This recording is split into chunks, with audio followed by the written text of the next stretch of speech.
السلام علیکم ورحمۃ اللہ وبرکاتہ۔ الحمدللہ رب العالمین والصلاة والسلام علی اشرف الانبیاء والمرسلین محمد وآلہ واصحابہ اجمعین، اما بعد۔ محترم و معزز دینی ملی بھائیوں، سامعین کرام، آج کے اس درس کے اندر جس تعلق سے کچھ باتیں آپ کے گوشے گزار کرنے کی کوشش کروں گا وہ یہ ہے کہ خیر خواہی کرنے کا حکم دینا، برائیوں کا حکم دینا اور برائیوں سے منع کرنا۔ آئیے دیکھتے ہیں اس تعلق سے قرآن کریم کے اندر اللہ رب العالمین نے ہمیں اور آپ کو کیا حکم دیا ہے، اور اللہ کے نبی صلی اللہ علیہ وسلم نے ایسے فریضے کی طرف مسلمانوں کو، ہمیں اور آپ کو ابھارا ہے کہ نہیں ابھارا ہے۔ میرے بھائیو، قرآن کریم کے اندر جب ہم اور آپ سورہ آل عمران کو کھولتے ہیں اور سورہ آل عمران کی آیت نمبر 104 پر پہنچتے ہیں تو اس آیت کریمہ کے اندر اللہ رب العالمین نے فرمایا وَلْتَكُمْ مِنْكُمْ أُمَّةٌ يَدْعُونَ إِلَى الْخَيْرِ، کہ تم میں سے ایک ایسی امت ہونی چاہیے، ایک ایسی جماعت ہونی چاہیے، ایک ایسا گروہ ہونا چاہیے جو لوگوں کو خیر کی طرف بلائے، جو لوگوں کو بھلائی کی طرف بلائے، جو لوگوں کو بھلائی کی طرف دعوت دے۔ یأمرون بالمعروف، بھلائی کا حکم دے، وینہون عن المنکر، اور برائیوں سے روکے، برائیوں سے منع کرے۔ اور اللہ رب العالمین نے فرمایا کہ جو انسان اس فریضے کو انجام دیتا ہے، لوگوں کو خیر کی طرف بلاتا ہے، بھلائیوں کا حکم دیتا ہے، برائیوں سے روکتا ہے، برائیوں سے منع کرتا ہے، اللہ رب العالمین فرماتا ہے فَأُولَٰئِکَ هُمُ الْمُفْلِحُونَ، تو یہی وہ لوگ ہیں جو کامیاب و کامران ہونے والے لوگ ہیں۔ پتہ یہ چلا میرے بھائیوں کی کامیابی کی نشانی یہی ہے کہ انسان معاشرے کے اندر، سماج کے اندر، سوسائٹی کے اندر جب بھی غلط ہوتا ہوا دیکھے تو وہاں پر لوگوں کو منع کرے، برائیوں سے منع کرے اور لوگوں کو خیر کی طرف، بھلائی کی طرف دعوت دے اور اچھا کام کرنے کا حکم دے۔ میرے بھائیوں، یہ ہماری اور آپ کی ذمہ داری ہے۔ اسی طریقے سے جب ہم سورہ آل عمران کی آیت نمبر 110 پر پہنچتے ہیں تو اس آیت کریمہ کے اندر اللہ رب العالمین نے فرمایا کنتم خیر امہ اخرجت للناس۔ اس آیت کریمہ کے اندر اللہ رب العالمین نے خیر امت کے لقب سے ہمیں اور آپ کو ملقب کیا ہے، امت محمدیہ کو خیر امت کا خطاب دیا ہے، خیر امت کے خطاب سے مخاطب کیا ہے کہ لوگوں تمہیں بہترین امت ہو، تمہیں سب سے اچھی امت ہو، جماعت ہو، اور تمہیں لوگوں کے لیے، لوگوں کے فائدے کے لیے ہی نکالا گیا ہے۔ اخرجت للناس، لوگوں کے لیے نکالا گیا ہے۔ کیوں؟ تأمرون بالمعروف وتنہون عن المنکر، اس لیے کہ تم لوگوں کو بھلائی کا حکم دو، اچھائی کا حکم دو، اچھائی کی طرف بلاؤ، وتنہون عن المنکر، اور برائیوں سے، فحاشیوں سے، غلط کاریوں سے لوگوں کو منع کرو۔ تو میرے بھائی، ان دونوں آیتوں میں اللہ رب العالمین نے ہمیں اور آپ کو بھلائی کا حکم دیا ہے کہ بھلائی کا حکم دو لوگوں کو اور برائی سے روکو، برائی سے منع کرو۔ اور اسی طریقے سے اللہ کے نبی صلی اللہ علیہ وسلم نے فرمایا، صحیح بخاری کی روایت ہے،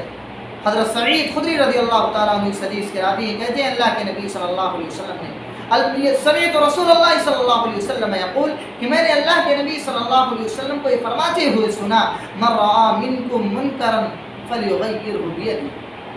کہ تم میں سے جو بھی کسی منکر کام کو دیکھے، کسی برائی کو دیکھے، کسی فحاشی بدکاری کے کاموں کو دیکھے تو اسے چاہیے کہ وہ اپنے ہاتھوں سے منع کرے۔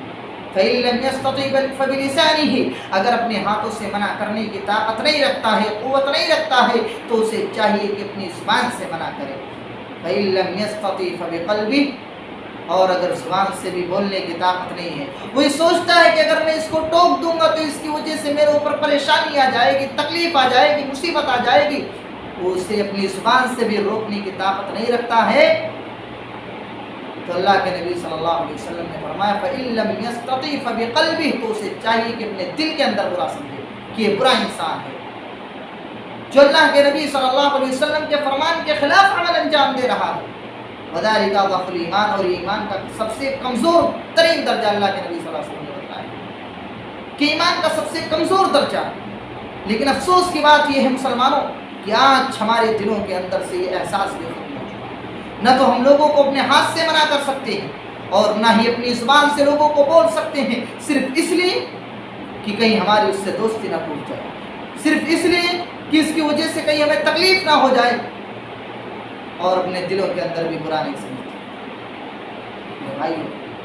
آج ہمارے دلوں سے ایمان کا جو کمزور ترین حصہ ہے وہ بھی ختم ہو چکا ہے۔ بھائیو، اللہ کے نبی صلی اللہ علیہ وسلم نے ہمیں اور آپ کو یہ حکم دیا کہ جب بھی تم میں سے کوئی برائی کو دیکھے، دیکھنے سے مراد صرف یہ نہیں ہے کہ انسان اپنے آنکھوں سے دیکھے، اس کا مطلب یہ ہے میرے بھائیو کہ اگر انسان کو پتہ چل جائے کہ ہاں اس معاشرے کے اندر، اس سماج کے اندر برائیاں ہو رہی ہیں، فحاشیاں ہو رہی ہیں، کسی کے ساتھ غلط ہو رہا ہے، کسی کے مال کو لوٹا جا رہا ہے، کسی کے ساتھ ظلم کیا جا رہا ہے، تو اس ظلم کو روکا جائے، اس ظلم کو منع کیا جائے، اس لیے کہ میرے بھائیو اس کے اندر اللہ کے نبی صلی اللہ علیہ وسلم نے ہمیں جو یہ حکم دیا ہے، اس سے معاشرہ، اس سے سماج اور سوسائٹی منکرات سے، برے کاموں سے، برائیوں سے بچ سکتا ہے۔ اور میرے بھائیو، جب تک مسلمانوں نے ان فرائض کو عمل انجام دیا، جب تک مسلمانوں نے امر بالمعروف والنہی عن المنکر کے فریضے کو انجام دیا، تب تک سماج اور معاشرے کے اندر بہت ساری قباحتیں اور برائیاں ختم ہو گئی تھیں۔ لیکن آج مسلمانوں نے اس فریضے کو چھوڑ دیا ہے۔ آج مسلمانوں نے لوگوں کو برائیوں سے روکنا بند کر دیا ہے، بھلائیوں کی طرف دعوت دینا، اچھائی کی طرف دعوت دینا مسلمانوں نے آج اپنے آپ کو روک لیا ہے۔ اسی وجہ سے میرے بھائیوں، آج سماج اور سوسائٹی کے اندر طرح طرح کی برائیاں، فحاشیاں، بدکاریاں ہمارے سماج اور سوسائٹی کے اندر ہو رہی ہیں۔ اگر چاہتے ہو مسلمانوں کہ سماج اور سوسائٹی کے اندر برائیاں ختم ہو جائیں، سماج اور سوسائٹی سے فحاشیاں، بدکاریاں ختم ہو جائیں، بدکاریاں، زناکاریاں ختم ہو جائیں، تو مسلمانوں اس فریضے کو انجام دو۔ پیارے حبیب صلی اللہ علیہ وسلم کے فرمان پر عمل کرو، رب کے فرمان پر عمل کرو میرے بھائیوں، برائیوں سے لوگوں کو منع کرو، اچھائیوں کی طرف دعوت دو، انشاءاللہ یہ برائیاں، یہ فحاشیاں ہمارے سماج اور معاشرے سے ختم ہو جائیں گی۔ ضرورت اس بات کی ہے مسلمانوں کہ ان باتوں پر عمل کرو، اور لوگوں کو جب بھی برائی کرتے ہوئے دیکھو تو لوگوں کو منع کرو۔ یہ ہماری اور آپ کی پوری امت اور پوری سوسائٹی کی ذمہ داری ہے۔ اگر ہم چاہتے ہیں کہ ہمارا معاشرہ، ہمارا سماج صحیح سالم رہے، اس کے اندر سے برائیاں ختم ہو جائیں، ہماری بہنیں بیٹیاں محفوظ رہیں، تو ہمیں اس فرائض کو انجام دینا ہوگا۔ اللہ رب العالمین سے دعا ہے بار الہی تم تمام مسلمانوں کو برائیوں سے روکنے والا اور بھلائیوں کی طرف دعوت دینے والا بنائے، آمین، تقبل یا رب العالمین۔ السلام علیکم ورحمۃ اللہ۔